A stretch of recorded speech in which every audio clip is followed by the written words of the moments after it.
2 minutes pour comprendre aujourd'hui AVC ischémique, AVC hémorragique. Quelle différence? Pour répondre à cette question, je suis en duplex avec le professeur Pierre Amarenko. Vous êtes chef du service neurologie à l'hôpital Bichat. Quelle différence? La différence, c'est que dans un cas, il y a une hémorragie, c'est-à-dire qu'une artère, une petite artère du cerveau éclate, le plus souvent sous l'effet de l'hypertension artérielle.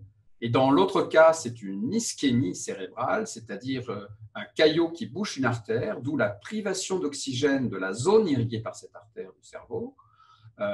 Et cette privation d'oxygène, ischémie, aboutit à l'infarctus cérébral.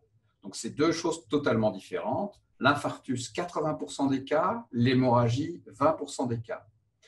La formation du caillot, dans le cas de l'infarctus, se fait soit dans le cœur, soit dans une artère, soit par une anomalie sanguine. Et ensuite, ce caillot migre, est emporté par le courant sanguin jusqu'à l'intérieur des artères du cerveau pour boucher cette artère et donc créer l'ischémie puis l'infarctus. Est-ce qu'il y a des facteurs favorisants qui vont faire qu'on va plus facilement créer ce caillot? Les facteurs favorisants, dans le cas de l'hémorragie, c'est essentiellement l'hypertension artérielle. Et traiter l'hypertension artérielle diminue de plus de 60% le risque d'hémorragie cérébrale.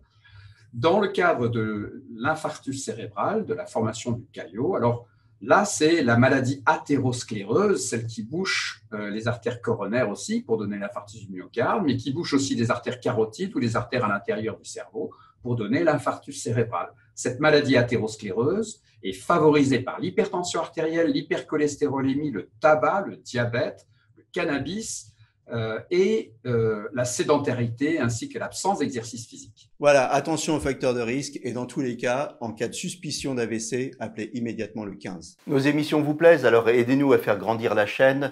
Pour parler santé au plus grand nombre, partagez, likez, abonnez-vous.